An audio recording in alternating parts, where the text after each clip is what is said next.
ಪ್ರೀತಿ ಮಮತೆ ನಮ್ಮ ಮೇಲೆ ಇರಬೇಕು ಅಂತ ನಾನು ಕೇಳ್ಕೊತೀನಿ. Thank you. ನಮ್ಮ ಡೈರೆಕ್ಟ್ರು ಅದೆಲ್ಲ ರಿವೀಲ್ ಮಾಡಬಾರ್ದು, ಸೀಕ್ರೆಟ್ ಸಿನಿಮಾದಲ್ಲಿ ನೋಡ್ಲಿ ಅಂತ ಹೇಳಿದ್ದಾರೆ. ನಿಮ್ಮ ಡೈರೆಕ್ಟರ್ ರಿವೀಲ್ ಮಾಡಾಗಿದೆ ನಿಮ್ಮ ಹೆಸರು ಲಕ್ಷ್ಮಿ ಅಂತ. ಹೌದಾ? ಹಂಗಂದ್ರೆ ಮತ್ತೆ ಲಕ್ಷ್ಮಿಯೇ. ಬರೀ ಲಕ್ಷ್ಮಿನ ಹಿಂದೆ ಮುಂದೆ ಎಲ್ಲೋ ಇದೆಯಾ ಅಂತ? ಇಲ್ಲ ಡೈರೆಕ್ಟರ್ ಸರ್, ಇಲ್ಲ ವಿಜಯಲಕ್ಷ್ಮಿ, ಧನಲಕ್ಷ್ಮಿ ಆ ಥರ ಲಕ್ಷ್ಮಿ.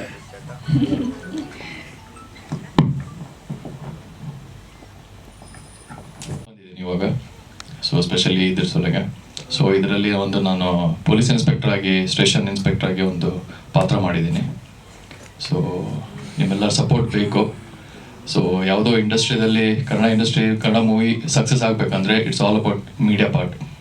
ಯಾಕಂದರೆ ನಾವೆಲ್ಲ 100% ಎಫರ್ಟ್ ಆಗಿರ್ತೀವಿ, ಆದರೆ ನಿಮ್ದೊಂದು ಚೂರು ಎಫರ್ಟ್ ಇದ್ದರೆ ಇಟ್ ವಿಲ್ ಬಿ ಸಕ್ಸಸ್ಫುಲ್.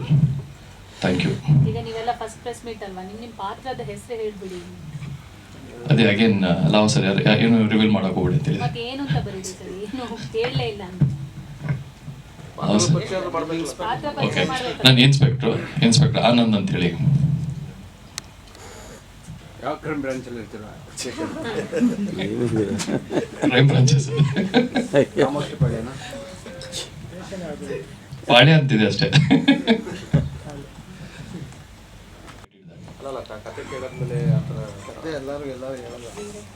ಕತೆ ಕೇಳಾದ್ಮೇಲೆ ಈ ಪಾತ್ರ ಹಿಂಗಿರುತ್ತೆ ಅಂತಂದಾಗ ಆತರ ಹೀರೋ ಯಾರು ಏನು ಅಂತ ಗೊತ್ತಾದ್ಮೇಲೆ ಇಲ್ಲ, ನಮ್ದು ಇನ್ಸ್ಪೆಕ್ಟರ್ ರೋಲ್ ಇದೆ, ಅದೇ ಪಾತ್ರ ಅದೇ ಮಾಡಿ ಅಂತ ಹೇಳಿದ್ರು.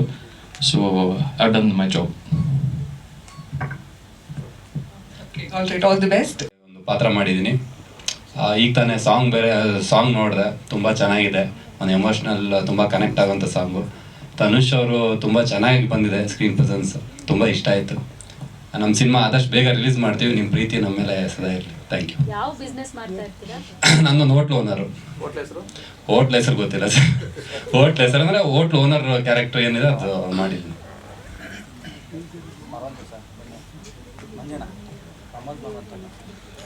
ಅನ್ಎಕ್ಸ್ಪೆಕ್ಟೆಡ್ ಆಗಿ ಒಂದು ಕ್ರೈಮಲ್ಲಿ ಇನ್ವಾಲ್ವ್ ಆಗಬೇಕಾಗತ್ತೆ. ಒಂದು ಸ್ವಲ್ಪ ಕ್ರ್ಯಾಕ್ ಬೈ ಥರ ತುಂಬ ಚೆನ್ನಾಗಿ ಒಂದು ಒಳ್ಳೆ ಪಾತ್ರವನ್ನು ನನಗೆ ನಿರ್ದೇಶಕರಾದಂತಹ ನಮ್ಮ ಲವ ಸರ್ ಕೊಟ್ಟಿದ್ದಾರೆ. ಹಾಗೆ ನಮ್ಮ ಸ್ನೇಹಿತರಾದಂತಹ ತನುಷ್ ಶಿವಪ್ಪ ಅವರು ಒಂದು ಒಳ್ಳೆ ಅವಕಾಶವನ್ನು ಮಾಡಿಕೊಟ್ಟಿದ್ದಾರೆ. ಅವರಿಬ್ಬರಿಗೂ ಥ್ಯಾಂಕ್ಸ್ ಹೇಳ್ತೀನಿ. ಹಾಗೆ ಬ್ಯಾನರ್ ಅವ್ರಿಗೂ ಕೂಡ ತುಂಬ ಥ್ಯಾಂಕ್ಸ್. ತಮ್ಮೆಲ್ಲರಿಗೂ ಆಗಮಿಸಿರ್ತಕ್ಕಂತಹ ಮಾಧ್ಯಮ ಮಿತ್ರರಿಗೆ ಹಾಗೂ ಪತ್ರಿಕಾ ಮಾಧ್ಯಮದವರಿಗೆ ಹಾಗೂ ಯೂಟ್ಯೂಬ್ ಚಾನಲ್ ಬಂದಿರೋಂಥ ಪ್ರತಿಯೊಬ್ಬರಿಗೂ ನಾನು ಧನ್ಯವಾದಗಳನ್ನ ಅರ್ಪಿಸ್ತೀನಿ.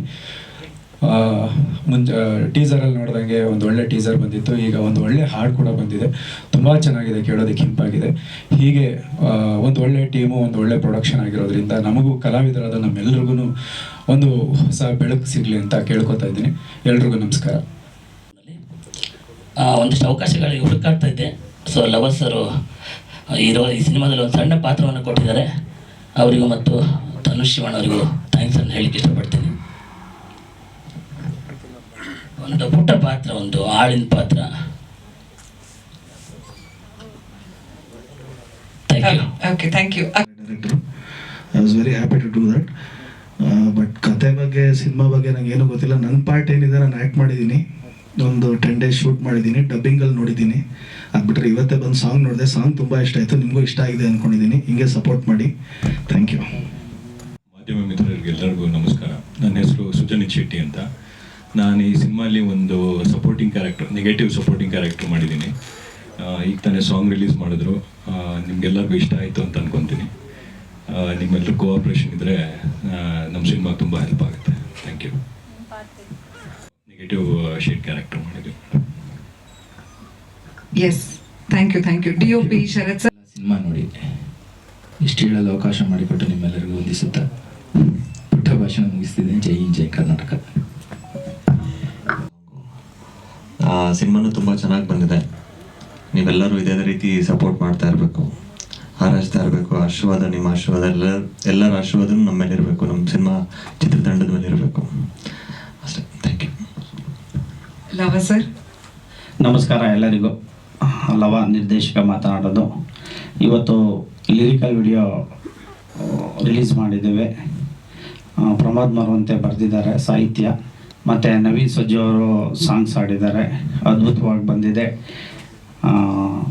ಸೊ ನಿಮ್ಮೆಲ್ಲರ ಆಶೀರ್ವಾದ ಇರಲಿ ಅಂತ ನಾನು ಕೇಳ್ಕೊತೇನೆ. ನಮಗೆ ಸೆನ್ಸಾರ್ ಸರ್ಟಿಫಿಕೇಟ್ ಸಿಕ್ಕಿದೆ U/A ಅಂತ ಹೇಳಿ. ಅನೇಕ ಕಾನೂನು ಅಡೆತಡೆಗಳಿದ್ದರೂ ಕೂಡ ಸೆನ್ಸಾರ್ ಆಫೀಸರು ಅವರ ಕಾರ್ಯನ ನಿಷ್ಪಕ್ಷಪಾತದಿಂದ ಯಾರೇ ಇನ್ಫ್ಲೂಯೆನ್ಸ್ ಮಾಡಿದ್ರು ಯಾವುದಕ್ಕೂ ಕೇರ್ ಮಾಡ್ದಲೆ ಕಾನೂನು ಏನು ಹೇಳುತ್ತೆ ಅದಕ್ಕೆ ತಲೆಬಾಗಿ ಕೊಟ್ಟಿದ್ದಾರೆ. ಇವತ್ತು ಸೆನ್ಸಾರ್ ನಮಗೆ U/A ಏನು ಸಿಕ್ಕಿದೆ ಅದು ನಮ್ಮ ಇಂಡಿಯನ್ ಲಾಯಿಂದ ಮತ್ತು ನಿಮ್ಮ ಏನು ಪ್ರೆಸ್ ಇದೆ ಅವರಿಂದ. ಒಬ್ಬರು ಏನು ಆರೋಪಿಗಳಿದ್ದಾರೆ ಅವರ ಕಡೆ ಸಂಬಂಧಿಗಳು ಮಾಡಿದ್ದಾರೆ. ಈಗ ಅವ್ರು ಹೇಗೆ ನಮ್ಮ ಮೇಲೆ ಅಲಿಗೇಷನ್ ಮಾಡ್ತಾರೆ ನಾವು ಮಾಡಬಹುದು. ಈಗ ನಾನು ಒಂದು ಸ್ಪಷ್ಟವಾಗಿ ಹೇಳ್ತೀನಿ, ಇದು ಸಮಾಜದಲ್ಲಿ ನಡೆಯುವಂಥ ಅನೇಕ ಸತ್ಯ ಘಟನೆಗಳನ್ನು ಇಟ್ಕೊಂಡು ಮಾಡಿರುವಂಥ ಸಿನಿಮಾ. ಸಮಾಜದಲ್ಲಿ ಯಾವುದು ಅಂದರೆ ದಿನನಿತ್ಯ ನಡೀತವೆ ಕ್ರೈಮ್ಸ್ಗಳು, ಆ ಕ್ರೈಮ್ಗಳನ್ನ ತೊಗೊಂಡು ಮಾಡಿರೋಂಥ ಸಿನಿಮಾ. ಯಾವುದೇ ಒಬ್ಬ ವ್ಯಕ್ತಿ ಆಗಲಿ ಒಂದು ಸಮುದಾಯದ ನೈಜ ಘಟನೆಗಳನ್ನು ಅವರ ಜೀವನ ಚರಿತ್ರೆ ಇಟ್ಕೊಂಡು ನಾವು ಮಾಡಿಲ್ಲ. ಎಸ್ಪೆಷಲಿ ದರ್ಶನ್ ಸರ್ ಕೇಸನ್ನು ಸ್ಟೋರಿ ಇಟ್ಕೊಂಡು ನಾವು ಸಿನಿಮಾ ಮಾಡಿಲ್ಲ ಅಂತ ಇಲ್ಲಿ ನಾನು ಸ್ಪಷ್ಟಪಡಿಸೋಕ್ಕೆ ಇಚ್ಛೆ ಪಡ್ತೇನೆ. ಸ್ಕ್ರೀನ್ ಪ್ಲೇನೇ ಇಲ್ಲಿ ಕೇಳ್ಬಿಟ್ರೆ ಸಿನಿಮಾ ನೋಡೋಕ್ಕೆ ಮಜಾ ಇರೋದಿಲ್ವಲ್ಲ ಸರ್. ಸರ್ ದಯವಿಟ್ಟು ಸಿನಿಮಾ ನೋಡಿ. ಸಿನಿಮಾ ನೋಡಿದ್ರೆ ಇಲ್ಲಿ ನಾವು ಯಾರನ್ನೂ ನೆಗೆಟಿವ್ ಆಗಿ ತೋರಿಸಿಲ್ಲ. ಜೊತೆಗೆ ನನ್ನ ಕಲ್ಪನೆ, ಒಬ್ಬ ನಿರ್ದೇಶಕನ ಕಲ್ಪನೆ ಏನಿದೆ ಆ ಕಲ್ಪನೆ ಆಧಾರದ ಮೇಲೆ ನಾನು ಮಾಡಿದ್ದೇನೆ. ಇಲ್ಲಿ ಯಾವುದೇ ಒಬ್ಬ ವ್ಯಕ್ತಿಯ ಏನು ಹೇಳ್ತಾರೆ ಅವ್ರನ್ನ ತೇಜೋವಧೆ ಮಾಡೋ ಕಾರ್ಯ ಅಂತೂ ನಾವು ಮಾಡಿಲ್ಲ. ಯಾವುದೇ ಪ್ರೆಸೆಂಟಿಗೆ ಏನು ಕೇಸ್ಗಳು ನಡೀತಾ ಇದೆ, ಟ್ರಯಲ್ ನಡೀತಾ ಇದೆ, ಆ ಘಟನೆಗಳನ್ನ ತಗೊಂಡು ನಾವು ಸಿನಿಮಾ ಮಾಡಿಲ್ಲ ಅಂತ ಸ್ಪಷ್ಟವಾಗಿ ನಾನು ಈ ಮೂಲಕ ಹೇಳ್ತೀನಿ ಸರ್. ಸಾಂಗ್ಸ್ ಮಾತ್ರ ಸೂಪರ್ ಆಗಿದೆ ಸರ್. ಒಂದೊಂದು ಥ್ಯಾಂಕ್ ಯು ಮೇಡಮ್. ಯಾರೋ ಒಬ್ರು ಸೆಲೆಬ್ರಿಟಿ ಇದಾರಲ್ಲ, ಅಭಿಮಾನಿಗಳು ತುಂಬಾ ಟಚ್ ಆಗುತ್ತೆ. ಆದ್ರೆ ಇವತ್ತು ಕರ್ಸ್ಬೇಕಾದಂತ ಗೆಸ್ಟ್ಗಳನ್ನ ನೀವು ಕರ್ಸಿಲ್ಲ ಅನ್ನಿಸ್ತಿಲ್ಲ ಸರ್. ಲಿರಿಕ್ಸ್ ಬರೆದವ್ರನ್ನ, ಯಾಕಂದ್ರೆ ಅವರು ಲಾಸ್ಟ್ ಟೈಮು ಒಂದು 2 ಪ್ರೆಸ್ ಮೀಟ್ ಅಲ್ಲೂ ಸೇಮ್ ಪಾತ್ರದ ಬಗ್ಗೆ ಹೇಳಿದ್ರು. ಅವರು 3 ಜನ ಕೂಡ, ನಾನು ಮನೆ ಕೆಲಸದವರು, ನಾನು ಹೋಟೆಲ್ ಓನರು ಆ ಥರದ್ದೇ ಹೇಳಿದ್ರು. ಈಗ ತನುಷ್ ಹೇಳ್ಬೇಕಾದ್ರೂ ಅದೇ ಎಕ್ಸ್ಪೀರಿಯನ್ಸ್ ಹೇಳ್ಬೇಕು. ಸೊ ನೀವು ಇವತ್ತೇನಾದ್ರು ಒಂಚೂರು ಚೇಂಜ್ ಮಾಡ್ಬೋದು. ಏನಾಗುತ್ತೆ ಅಂದರೆ ಮೇಡಮ್, ಈಗ ಮೋನಿಕಾ ಅಂತ ಅಭಿನಯಿಸಿದ್ರು, ಅವರು ಹೀರೋಯಿನ್ನು, ಅವರು ವಂದಿತಾ ಅಂತ ಈಗ ಅವ್ರು ದೊಡ್ಡ ಸಿನಿಮಾದಲ್ಲಿ ಮಾಡ್ತಾ ಇದ್ದಾರೆ. ಅವರು ಬರ್ತೀನಿ ಅಂದರು, ಕೈ ಕೊಟ್ಟರು. ನಾವೇನು ಮಾಡೋಕ್ಕಾಗಲ್ಲ. ಸೊ ಅವ್ರಿಗೆ ಬಿಟ್ಟಿದ್ದು ಸರ್ ನಾವೆಲ್ಲನೂ ಇನ್ವೈಟ್ ಮಾಡಿದ್ದೀವಿ ಸರ್, ಎಲ್ಲಾನು ಇನ್ವೈಟ್ ಮಾಡಿದ್ದೀವಿ. ಈಗ ಹೆಂಗೆ ಸೆನ್ಸಾರ್ಗೆ ಇನ್ಫ್ಲೂಯೆನ್ಸ್ ಮಾಡಿದ್ರು ಹಂಗೆ ಕೆಲವರು ನಮ್ಮ ಒಬ್ಬ ವಿಜಯಶ್ರೀ ಅಂತ ಅವರು ಕೇರಳ ಆಕ್ಟ್ರು, ಅವ್ರಿಗೂ ಥ್ರೆಟ್ನಿಂಗ್ ಮಾಡಿದ್ದಾರೆ. ಆಯಪ್ಪ ಎದುರುಗ ಬಂದೇ ಇಲ್ಲ. ಯಾರು ಅಂತ ಗೊತ್ತಿಲ್ಲ ಸರ್. ಅವ್ರಿಗೆ ಹೇಳಿದ ನೀನ್ ಯಾಕೆ ಮಾಡಕ್ ಹೋದೆ ಆ ಸಿನಿಮಾದಲ್ಲಿ? ಇವಾಗ ನೀವೊಬ್ರು ಲಾಯರು, ನಿರ್ದೇಶಕರಾಗಿ ಸಿನಿಮಾ ರಂಗದಲ್ಲಿ ಇದ್ದಾರೆ. ಲಾಯರೇ ಎದುರ್ಕೊಂಡ್ರೆ ನಾನು ಎದುರ್ಕೊಳ್ಳಲ್ಲ ಮೇಡಮ್. ಓಪನ್ ಆಗಿ ಹೇಳ ಅಲ್ಲ ಈಗ ಏನಾಗುತ್ತೆ ಅಂದ್ರೆ ಒಬ್ರು ಬಗ್ಗೆ ನನ್ನ ಹತ್ರ ಡಾಕ್ಯುಮೆಂಟ್ರಿ ಎವಿಡೆನ್ಸ್ ಇಲ್ದಲ್ಲ ಹೇಳಿದ್ರೆ ತಪ್ಪಾಗುತ್ತೆ. ಹಾಗಾಗಿ ನಾನು ಹೇಳಲ್ಲ. ಅವ್ರು ಗೊತ್ತಾಗ್ಲಿ. ಅವರು ಒಬ್ಬ ದೊಡ್ಡ ನಿರ್ಮಾಪಕರು ಇರ್ತಾರೆ, ನಿರ್ದೇಶಕರು ಇರ್ತಾರೆ, ಮಾಡಬಾರ್ದು. ನಮ್ಮಂತ ಸಣ್ಣವ್ರ ಮೇಲೆ ಪ್ರಯೋಗ ಮಾಡಬಾರ್ದು. ಅವರ ವ್ಯಕ್ತಿತ್ವಕ್ಕೆ, ಅವರ ಘನತೆಗೆ ಬರ್ತಾರಲ್ಲ ಅಂತ ಲೆಜೆಂಡ್ಸ್ಗಳ ಮೇಲೆ ಹೋರಾಟ ಮಾಡಿದ್ರೆ ನಿರ್ಮಾಪಕ ನಿರ್ದೇಶಕರೊಬ್ರು ಮಾಡಿರುವಂತ ಥ್ರೆಟ್ನಿಂಗ್ ಅಲ್ಲ, ಅದು ಸೆನ್ಸಾರ್ ಆಫೀಸರ್ಗೆ ಇನ್ಫ್ಲೂಯೆನ್ಸ್ ಮಾಡಿದ್ದಾರೆ. ಬಂದು ಅವರೇನೆ SRV ಥಿಯೇಟರ್ ಬಂದಿದ್ದಾರೆ. ಸೆನ್ಸಾರ್ ಶಿವು ಅನ್ನೋರು ಬಂದು ನಮ್ದೆಲ್ಲ ಮಾಹಿತಿಗಳನ್ನ ಕಲೆ ಹಾಕೊಟ್ಟಿದ್ದಾರೆ. ಸೊ ಕಲೆ ಹಾಕಿ ಕೊಟ್ಟು ಎಲ್ಲ ಮಾಡಿ ಎಷ್ಟು ನಮಗೆ ಕಿರುಕುಳ ಕೊಟ್ಟರು ಅಂದರೆ ಸೆನ್ಸಾರ್ ಆಗೋದಕ್ಕೆ ಒಬ್ಬ ಲಾಯರ್ ಆದವನಿಗೇನೆ ಅವರು ಡಿಸ್ಟರ್ಬ್ ಮಾಡಿದ್ರು. ನಮ್ಗೆ ಗೊತ್ತಿತ್ತು ಕಾನೂನು ಏನಿದೆ. ಸಿನಿಮಾ ನೋಡಾದ್ಮೇಲೆ ಕೊಡಲೇಬೇಕು. ಅವರು ಸಿನಿಮಾ ನೋಡ್ತಾರೆ, U/A ಇಶ್ಯೂ ಮಾಡಿರ್ತಾರೆ, ಕಟಿಂಗ್ಸು ನಾವು ಅಪ್ಲೋಡ್ ಮಾಡಿರ್ತೀವಿ. ಅವಾಗ ಲೀಗಲ್ ನೋಟಿಸ್ ಕೊಡ್ತಾರೆ. ಲೀಗಲ್ ನೋಟಿಸ್ ಕೊಟ್ಟು ತಪ್ಪು ಅಂತ ನಾನು ಹೇಳಿಲ್ಲ. ಅವ್ರ ಡ್ಯೂಟಿ ಅವ್ರು ಮಾಡಿದ್ದಾರೆ, ಅವ್ರಿಗೆ ಏನು ಡ್ಯೂಟಿ ಇದೆ ಅದು ಮಾಡ್ಕೊಂಡಿದ್ದಾರೆ, ಅವ್ರ ರೈಟ್ಸ್ ಅವ್ರು ಕೇಳ್ಕೊಂಡಿದ್ದಾರೆ. ಆದರೆ ಈ ಸೆನ್ಸಾರ್ ಶಿವ್ ಅನ್ನೋ ವ್ಯಕ್ತಿಗೆ ಏನು ಎಪ್ಪಂಗೆ ಬೇಕಾಗಿತ್ತು? ಒಬ್ಬ ನಿರ್ಮಾಪಕರು ಕನ್ನಡ ಸಿನಿಮಾ ಮಾಡೋದು ಇವತ್ತು ಎಷ್ಟು ಕಷ್ಟ ಇದೆ. ನಾನೇ ಕೇಳಿದೆ, ಅಪ್ಪ ನೀನೊಬ್ಬ ನಿರ್ಮಾಪಕ ಆಗಿದ್ಯಾ, ನೀನು ಮಾಡೋದು ತಪ್ಪು ಅಂದೆ. ಇಲ್ಲ ಅದು ಯಾರೋ ಕೇಳಿದೆ ಹಂಗೆ ಹಿಂಗೆ ಅಂತ ಹೇಳಿದ್ರು. ಇವೆಲ್ಲ ಒಳ್ಳೇದಾಗಲ್ಲ. ನೀನು ಒಬ್ಬ ಕನ್ನಡ ನಿರ್ಮಾಪಕರಿಗೆ ತೊಂದರೆ ಕೊಡಬೇಡ. ನಿನ್ಗೆ ಅಷ್ಟಿತ್ತು ಅಂದರೆ ಫೋನ್ ಮಾಡಿ ಕೇಳು. ನೀನು ಗೂಢಾಚಾರಿ ಕೆಲಸ, ಕೆಲಸ ಮಾಡೋಕೆ ಹೋಗ್ಬೇಡ, ಸ್ಪೈ ಕೆಲಸ ಅಂತ ಹೇಳಿದೆ. ಅವ್ನು ಮಾತಾಡಿರೋ ವಾಯ್ಸ್ ರೆಕಾರ್ಡು ನನ್ನ ಹತ್ರ ಇದೆ. ಅಲ್ಲಲ್ಲ ಅವ್ರ ಹೆಸರು ಹೇಳಿಲ್ಲ. ಅವ್ರು ಯಾರೋ ದುಷ್ಯಂತ್ ಅನ್ನೋರು ಯಾವುದೋ ಒಂದು ಹೆಸರು ಹೇಳಿದ್ರು. ಅವ್ರು ಮಾಡೋದು ಕೇಳಿದ್ರು, ನಮ್ಗೆ ಈಗ ಮಾಡಿದ್ರು ಅಂತ. ಅಲ್ಲೋಗಿ ಸೆನ್ಸಾರ್ ಆಫೀಸಲ್ಲೂ ಅವರು ರೆಕಮೆಂಡ್ ಮಾಡಿದ್ರೆ ಕೇಳಿಲ್ಲ. ಆಫೀಸರ್ ಗೆಟ್ ಔಟ್ ಅಂತ ಹೇಳಿದ್ದಾರೆ. ಸೆನ್ಸಾರ್ ಕೊಟ್ಟರು, ಅದು ಅವ್ರ ರೈಟ್ಸ್ ಇದೆ, ಎಲ್ಲ ಕೇಳಿ. ಈ ಸಂಬಂಧಪಟ್ಟಿಲ್ದಿರೋ ವ್ಯಕ್ತಿಯವರು ಏನ್ ಬೇಕು ಅವ್ರಿಗೆ? ಆಯಪ್ಪನ ಒಬ್ಬ ನಿರ್ಮಾಪಕ, ತಮಿಳ್ ಸಿನಿಮಾ ಮಾಡಿದ್ದಾರೆ, ಕನ್ನಡ ಸಿನಿಮಾ ಮಾಡಿದ್ದಾರೆ. ಈ ಥರ ಮಾಡಬೇಡಿ ಅಂತ ನಾನು ಅವ್ರಿಗೆ ರಿಕ್ವೆಸ್ಟ್ ಮಾಡ್ಕೊತೀನಿ. ಕೇಸಲ್ಲಿ ಇನ್ಸ್ಪೈರ್ ಆಗಿ ಆ ರೀತಿಲಿ ಹೋಲುವಂತ ಸೀನ್ಗಳನ್ನ ನೀವು ಮಾಡ್ಬೋದು, ಅದರಿಂದ ಸ್ಫೂರ್ತಿಗೊಂಡು ಅಥವಾ ನೀವು ಪ್ರಚಾರಕ್ಕೆ ಅಂತ ಬಳಸ್ಕೊಳ್ಬೋದು. ಇಲ್ಲ ಇಲ್ಲ ಇಲ್ಲ ಇಲ್ಲ ನಾನು ನೋಡಿ ಮೇಡಮ್, ಯಾವುದೇ ಒಂದೇ ಒಂದು ಘಟನೆ ತಗೊಂಡಿಲ್ಲ ನಾನು. ಸಮಾಜದಲ್ಲಿ ಅನೇಕ ಘಟನೆಗಳು ನಡೀತವೆ ಕ್ರೈಮ್ ಅಂದರೆ. ನಾನು ಪ್ರಸ್ತುತ ಏನು ಇವತ್ತ ಟ್ರಯಲ್ ನಡೀತಾ ಐತೆ, ಸೊ ಕ್ರೈಮ್ ನಂಬರ್ 250/2024 ಆ ಘಟನೆನ ನಾನು ತಗೊಂಡಿಲ್ಲ. ಯಾವುದೇ ಕಾರಣಕ್ಕೂ ದರ್ಶನ್ ಸರ್ ಕೇಸ್ ತಗೊಂಡು ಈ ಸಿನಿಮಾ ಮಾಡಿಲ್ಲ. ನಾನು ಸಮಾಜದಲ್ಲಿ ಅನೇಕ ಘಟನೆಗಳು ನಡೆಯುತ್ತೆ, ಆ ಘಟನೆಗಳ ಮೇಲೆ ನಾನು ಸಿನಿಮಾ ಮಾಡಿದ್ದೇನೆ. ಒಂದು ವೇಳೆ ನಾನು ಟ್ರಯಲ್ ನಡೆಯೋ ಕೇಸ್ ಸಿನಿಮಾ ತೊಗೊಂಡು ಮಾಡ್ತು ಅಂದರೆ ನನಗೆ ಸಬ್ಜುಡಿಸ್ ಆಗುತ್ತೆ, ಪ್ರಿಜುಡಿಸ್ ಆಗುತ್ತೆ, ಕಂಟೆಂಪ್ಟ್ ಆಫ್ ಕೋರ್ಟ್ ಆಗುತ್ತೆ. ನಾನು ಒಬ್ಬ ವಕೀಲನಾಗಿ ನನಗೆ ಅಲ್ಪ ಸ್ವಲ್ಪ ಜ್ಞಾನ ಇದೆ. ಇಲ್ಲ ಇಲ್ಲ ಇಲ್ಲ ನಾನು ಹೇಳಿದ್ ಮೇಡಮ್. ನಾನು ಸಿನಿಮಾ ನೋಡಿಲ್ಲ ಎಸ್ ಮೇಡಮ್. ಈಗ ಸೀನ್ ನೋಡ್ತೀನಿ. Yes madam. ಹೈ ಪ್ರೊಫೈಲ್ ಕೇಸ್ನಲ್ಲಿ ನಾನು ವರದಿ ಮಾಡಿರ್ತೀನಿ. ಹಾಗಾಗಿ ಅದನ್ನ ನೋಡಿದಾಗ ನನಗೆ ಹೋಲೋ ರೀತಿಯಲ್ಲಿ ಪ್ರಶ್ನೆ ಬಂದಾಗ ಕೇಳೋದು ಸಹಜ. ಅದಕ್ಕೆ ಕ್ಲಾರಿಫಿಕೇಶನ್ ಏನು ಅನ್ನೋದು ಸರ್. ಇಲ್ಲ ಮೇಡಮ್, ಸಿಂಪಲ್ ಸೀನ್ಗಳನ್ನ ಹೋಲೋ ರೀತಿಯಲ್ಲಿ ಸಿನಿಮಾ ನಾನು ಸಿನಿಮಾ ಇವ್ರ ಕಡೆಯವರಲ್ಲ ಸರ್, ದರ್ಶನ್ ಕಡೆಯವರಲ್ಲ, ನಾನು ಕೇಳಲ್ಲ, ಅಥವಾ ಇನ್ನ ನಿಮ್ ಕಡೆಯವರಲ್ಲ. ನನ್ನ ವರದಿ ನನ್ನ ಹೋಲೋ ರೀತಿಯಲ್ಲಿ ಕೇಳಿದಾಗ ನನ್ನ ಪ್ರಶ್ನೆ ಬಂದಿರುತ್ತೆ ಸರ್. ಮೇಡಮ್, ಒಬ್ಬ ನಿರ್ದೇಶಕನ ಕಲ್ಪನೆ ಅಂದರೆ ಒಂದು ಕ್ರೈಮ್ ನಡೆದಾಗ ಒಬ್ಬ ಪೊಲೀಸ್ ಇರ್ತಾರೆ, ಅರೆಸ್ಟ್ ಮಾಡ್ತಾರೆ. ಸ್ಟೇಟಲ್ಲಾದರೆ ಮಾಮೂಲಿ ಲಾ ಆ್ಯಂಡ್ ಆರ್ಡರ್ ಇರುತ್ತೆ, ಸೆಂಟ್ರಲ್ಲಾದರೆ CBI. ಅದು ಯಾರ್ಯಾರಿಗೆ ರೆಫರ್ ಮಾಡ್ತಾರೆ, ಕೆಲವು ಸಲ ಯೂನಿಫಾರ್ಮ್ ಹಾಕೊಂಡು ಮಾಡ್ತಾರೆ, ಆಗ್ದಲೇ ಮಾಡ್ತಾರೆ. ಒಂದು ಕ್ರೈಮ್ ಅಂದಾಗ ನಡೆದಾಗ ಅರೆಸ್ಟ್ ಅವೆಲ್ಲ ನಡೆಯುತ್ತೆ. ಸೆಲೆಬ್ರಿಟಿಗಾದ್ರೂ ಅಷ್ಟೇ, ಕಾಮನ್ ಮ್ಯಾನ್ಗಾದ್ರೂ ಅಷ್ಟೇ. ಸೆಲೆಬ್ರಿಟಿಗಾದರೆ ಒಂದು ಸ್ವಲ್ಪ ಜಾಸ್ತಿ ಜನ ಫೋರ್ಸ್ ಹೋಗುತ್ತಾರೆ, ಸಣ್ಣ ಪುಟ್ಟವ್ರಿಗಾದರೆ ಕಾಮನ್ ಆಗಿ ಹೋಗ್ತಾರೆ. ಆ ಥರ ಕ್ರೈಮಲ್ಲಿ ಅರೆಸ್ಟ್ ಪ್ರೊಸೀಜರ್ ಬಂದರೆ ನನ್ನ ಪ್ರಕಾರವಾಗಿ ಸೊ ಅರೆಸ್ಟ್ ಪ್ರೊಸೀಡಿಂಗ್ಸ್ ಒಂದೇ ಅನ್ಕೊಂಡಿದ್ದೀವಿ ಮೇಡಮ್. ಸರ್, ಇವಾಗ ನಡೆಯುವಂಥ ಸೆಲೆಬ್ರಿಟಿ ಅವರ ಕ್ರೈಮ್ಗೆ ಸಂಬಂಧಿತ ಪಟ್ಟಿದ್ದಲ್ಲ. ಈಗ ಕೈ ಹಿಡಿಯುವ ಒಂದು ಪ್ರೈಸ್ ಬರುತ್ತಲ್ಲ ಅಲ್ವಾ? ಮರವಂತೆ ಸರ್, ಅದು ಚೇರ್ ಕೊಡಿ ಮಂಜಣ್ಣ. ನಾನು ಅಯೋಧ್ಯಪುರಂ ಸಿನಿಮಾ ಮಾಡಿದೆ. ಅಲ್ಲ, ಸಿನಿಮಾದಲ್ಲಿ ಬಂದ್ರೆ 100 ಕೋಟಿನೂ ಬರ್ಬೋದು, 3 ರೂಪಾಯಿ ಬರಲ್ಲ. ಹೇಳ್ತಿರೋದು ಅಂತಂದ್ರೆ ಒಂದು ವರ್ಗ ಇದೆ, ಆ ವರ್ಗ ಯಾರಿಗೂ ಇಲ್ದಿರೋ ಫ್ಯಾನ್ ಬೇಸ್ ಇದೆ. ನೀವ್ ಹಿಂಗೆ ಈ ತರ ಸ್ಟ್ರಾಟಜಿ ಯೂಸ್ ಮಾಡ್ಕೊಂಡು ಪ್ರಮೋಷನ್ ಮಾಡಿದ್ರೆ ಅವ್ರು ಎದುರಾಕೊಂತೀರಾ? ಅಲ್ಲ ಮೇಡಮ್, ನಾವು ಒಂದು ವರ್ಗಕ್ಕೆ ಮಾಡಿಲ್ಲ ಮೇಡಮ್, ಎಲ್ಲ ಸಿನಿ ಪ್ರಿಯರಿಗೆ ಮಾಡಿದ್ದೀವಿ. ನಮ್ಗೆ ಗೊತ್ತಿಲ್ಲ ಯಾವ ವರ್ಗ ಇದೆ ಯಾವುದಿದೆ ಅಂತ, ಬಟ್ ಎಲ್ಲ ಸಿನಿ ಪ್ರಿಯರಿಗೋಸ್ಕರ ಮಾಡಿದಂತಹ ಚಿತ್ರ ಮೇಡಮ್ ಇದು. ಇಲ್ಲ ಸರ್, ಇಲ್ಲ ಸರ್. ಅಲ್ಲ, ಸಿನಿಮಾದಲ್ಲಿ ಇಲ್ಲ ಅಂತ ನಾನು ಹೇಳ್ತಿದ್ದೀನಲ್ಲ ಸರ್, ಡೈರೆಕ್ಟರ್ ಶೂಟ್ ಮಾಡಿದ್ರು. ನೀವು ಪಾತ್ರಗಳ ಹೆಸರನ್ನಾದ್ರೂ ಚೇಂಜ್ ಮಾಡ್ಬೇಕಿತ್ತು. ಶೀಲಾ ಗೌಡ, ಆಮೇಲೆ ಚೇಂಜ್ ಇದೆಯಲ್ಲ ಮೇಡಮ್. ಸರ್ ಅದು ಸೇಮ್ ಅಲ್ವಾ ಸರ್? ಎಲ್ಲಿ ಮೇಡಮ್, ನಾನು ಗೌಡನೇ ಮೇಡಮ್. ಅಂದ್ಬಿಟ್ಟು ಗೌಡ ಅಂದ್ರೆ ಯಾರಿಗೂ ಪೇಟೆಂಟ್ ಇರೋದಿಲ್ಲ ಮೇಡಮ್. ಪೇಟೆಂಟ್ ಏನಿರೋದಿಲ್ಲ ನನ್ನ ಪ್ರಕಾರವಾಗಿ.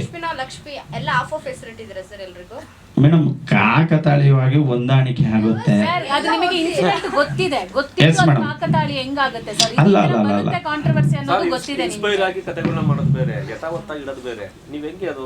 ಅಲ್ಲ, ಯಥಾವತ್ತವಾಗಿ ಯಾವುದೇ ಸರ್, ನಾನು ಹೇಳ್ತಿಲ್ಲ ಸ್ಪಷ್ಟವಾಗಿ ಸರ್, ಯಥಾವತ್ತವಾಗಿ ಯಾವುದೇ ಒಂದು ಈ ಘಟನೆಗಳನ್ನ ಈ ಸಿನಿಮಾದಲ್ಲಿ ಇಲ್ಲ ಸರ್. ಎಲ್ಲಾ ಕ್ರೈಮ್ ಅಲ್ಲೂ ಹಂಗಿದ್ರೆ ಫ್ಲೈಓವರ್ಸ್ ಆಮೇಲೆ ಈ ಶೆಡ್ ತರ ಹಂಗೆ ಇರುತ್ತೆ ಸರ್. ಹಂಗಿದ್ರೆ ಕ್ರೈಮ್ ಇನ್ಸಿಡೆಂಟ್ ಅಲ್ಲ, ಕ್ರೈಮ್ಗಳು ಈಗ ಎಲ್ಲಿ ಗೋಪ್ಯವಾದ ಒಂದು ಯಾವ್ದಾರ ಒಂದು ಗೋಡನ್ ಅಲ್ಲಿ ಹೊಡೆದಾಕ್ತಾರೆ, ಒಂದು ಫಾರೆಸ್ಟ್ ಅಲ್ಲಿ ಮಾಡ್ತಾರೆ. ಅಲ್ಲ, ಗೋಡನ್ ಶೆಡ್, ಪಾರ್ಕಿಂಗ್ ಯಾರ್ಡ್ ಅಲ್ಲಿ ಹೊಡೆದಾಕ್ತಾರೆ, ಇಲ್ಲ ರೋಡ್ ಅಲ್ಲಿ ಹೊಡಿತಾರೆ, ಒಂದು ಕಾರಲ್ಲಿ ಹೊಡೆದಾಕ್ತಾರೆ. ಕ್ರೈಮ್ ಘಟನೆಗಳು ಎಲ್ಲಿ ಬೇಕಾದ್ರೂ ಮಾಡ್ತಾರೆ. ಹೆಸರುಗಳು ಬೇಜಾರು. ಬೆಂಗಳೂರು ನ್ಯೂಸ್ ಅಂತ ಪೇಪರ್ ಇದೆ, ಹೆಡ್ಲೈನ್ ಅಲ್ಲಿ ಇದೆಯಲ್ಲ. Yes madam. ಪೈಪ್ಲೈನ್ ಇದೆ, undefined body found near pipeline ಅಂತಿದೆ. ರಿಯಲ್ ಲೈಫ್ ಸ್ಟೋರಿ ಅಲ್ಲಿ ಪೈಪ್ಲೈನ್ ಹತ್ರನೇ ಸಿಕ್ಕಿದ್ದು. ಅಲ್ಲ, ಪೈಪ್ಲೈನ್ ಹತ್ರ ಅಲ್ಲ ಸಿಕ್ಕಿದ್ದು, ಅದು ಮೋರಿ ಹತ್ರ ಮೇಡಮ್. ಪೈಪ್ಲೈನ್ಗೂ ಮೋರಿಗೂ ಬೇರೆ ಇದೆ ಮೇಡಮ್. ಮರುವಂತೆ ಸರ್, ಅದು ಪೈಪ್ಲೈನ್ ಬೇರೆ. ಸರ್, ನಿಮ್ಮ ಒಂದೇ ಒಂದು ಪ್ರಶ್ನೆ ಸರ್, ಪ್ಲೀಸ್ ಸರ್. ಆತ್ಮಸಾಕ್ಷಿಯಾಗಿ ಸತ್ಯಮೇವ ಜಯತೆ ಅಂತ ಬೇರೆ ಹಾಕಿದ್ರೆ, ಇದು ದರ್ಶನ್ ಕುರಿತಾಗಿ ನಾವು ಒಂದು ಎಳೆಯಷ್ಟು ತಗೊಂಡಿಲ್ಲ ಅಂತ ಹೇಳ್ಬಿಡಿ ನಾವು. ಸರ್, ಈಗ ನಾನು ಬಿ ಫ್ರಾಂಕ್ ಟ್ರಯಲ್ ನಡೆಯೋ ಅಂತ ಅಲ್ಲ, ಖಂಡಿತವಾಗ್ಲೂ ನಾನು ದರ್ಶನ್ ಸರ್ ಇನ್ಸಿಡೆಂಟ್ ಇಟ್ಕೊಂಡು ಸಿನಿಮಾ ಮಾಡಿಲ್ಲ ಸರ್. ನಾನು ಬೇರೆ ಘಟನೆಗಳನ್ನ ಇಂದ ಪ್ರೇರೇಪಿತನಾಗಿ ಮಾಡಿದ್ದೇನೆ ಸರ್ ಅಷ್ಟೇ. ನಿನ್ನೆ ಸಿನಿಮಾ ನೋಡಿ ತಮಗೆಲ್ಲ ಶೋ ಅರೇಂಜ್ ಮಾಡ್ತೀವಿ, ಬಂದು ನೋಡಿ. ಯಾವಾಗ ರಿಲೀಸ್ ತನುಷ್? ಏಪ್ರಿಲ್ ಅಲ್ಲಿ ಮಾಡೋಣ ಅನ್ಕೊಂಡಿದೀವಿ. ಬೇಗ ಮಾಡ್ಬಿಡಿ ಸರ್, ಕ್ಲಾರಿಟಿ ಸಿಗ್ತದೆ. ಇಲ್ಲ ಖಂಡಿತ ಮೇಡಮ್. ಇಲ್ಲ ಟ್ರೈಲರ್ ಬಿಡೋದಕ್ಕೆ ಡಿಸೈಡ್ ಇಂದ ನಾವೇ ಕನ್ಫ್ಯೂಷನ್ ಅಲ್ಲಿ ಇದ್ದೀವಿ. ಅಲ್ಲ ಆ ಥರ ಅಲ್ಲ. ಟ್ರೈಲರ್ ಸರ್ ಟೈಮ್ ಇದ್ರೆ ನಮ್ಮ ರಿಲೀಸ್ಗೂ ಮತ್ತೆ ಇವಾಗ ಟೈಮ್ ಇತ್ತು ಅಂತ ಹೇಳಿದ್ರೆ ಟ್ರೈಲರ್ ಬಿಡ್ತೀವಿ. ತನುಷ್ ಅವರಿಗೆ ಥ್ರೆಟ್ ಬಂತ? ನಿಮ್ಗೆ ಏನಾದ್ರು ಥ್ರೆಟ್ ಬೆದರಿಕೆ? ಇಲ್ಲ ಯಾವುದು ಬಂದಿಲ್ಲ. ಬರುತ್ತೆ ಅಂತ ಇದೆಯಾ? ಇಲ್ಲ ಏನಕ್ಕೆ ಬರುತ್ತೆ? ನಿಮಗೆ ಡೈರೆಕ್ಟ್ ಆಗಿ ಬರ್ದೇ ಇರ್ಬೋದೇನೋ, ಇದು ಸಿನಿಮಾ ಸೆನ್ಸರ್ ಆಗ್ದಂಗೆ ನಡೆದಿದೆಯಲ್ಲ. ಯಾರೋ ಒಬ್ರು ಯೂಟ್ಯೂಬ್ ಚಾನಲ್ ಇಂದ ಇವಾಗ ಕಾಲ್ ಮಾಡಿದ್ರು. ಯೂಟ್ಯೂಬ್ ಚಾನಲ್ ಅಲ್ಲ, ಯಾರೋ ಒಬ್ರು ಅಣ್ಣವ್ರ ಅಭಿಮಾನಿ ಸಂಘದಿಂದ ಯಾರೋ ಒಬ್ರು ಕಾಲ್ ಮಾಡಿದ್ರು. ಶಿವಣ್ಣ ಅವ್ರ ಬಗ್ಗೆ ಏನೋ ಕೆಟ್ಟದಾಗಿ ನಮ್ಮ ಸಿನಿಮಾ ಹೆಸರಿಟ್ಕೊಂಡು ಇದು ಮಾಡಿದ್ದಾರೆ ಅಂತ ಏನೋ ಯೂಟ್ಯೂಬ್ ಅಲ್ಲಿ ಕೆಟ್ಟದಾಗಿ ಮಾತಾಡಿದ್ದಾರೆ ಅಂತ ಹೇಳ್ಬಿಟ್ಟು ಬಂದಿತ್ತು ಅಷ್ಟೇ. ಕಾಲ್ ಬಂದಿತ್ತು ಇವಾಗ ಪ್ರೆಸ್ ಮೀಟ್ ಅಟೆಂಡ್ ಆಗಿಂತ ಮುಂಚೆ. ಗೊತ್ತಿಲ್ಲ, ನಮ್ಮ ಸಿನಿಮಾ ಹೆಸರಿಟ್ಕೊಂಡು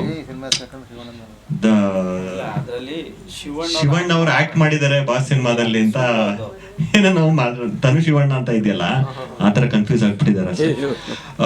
ಅದು ನೋಡಿ ವಿಡಿಯೋ ಕಳಿಸ್ತೀನಿ, ನಿಮ್ಗೆ ಫಾರ್ವರ್ಡ್ ಮಾಡ್ತೀನಿ. ಪ್ರಮೋದ್ ಮರವಂತಿ ಅವರು ಮಾತಾಡ್ತಾರೆ. 1 ಸೆಕೆಂಡ್.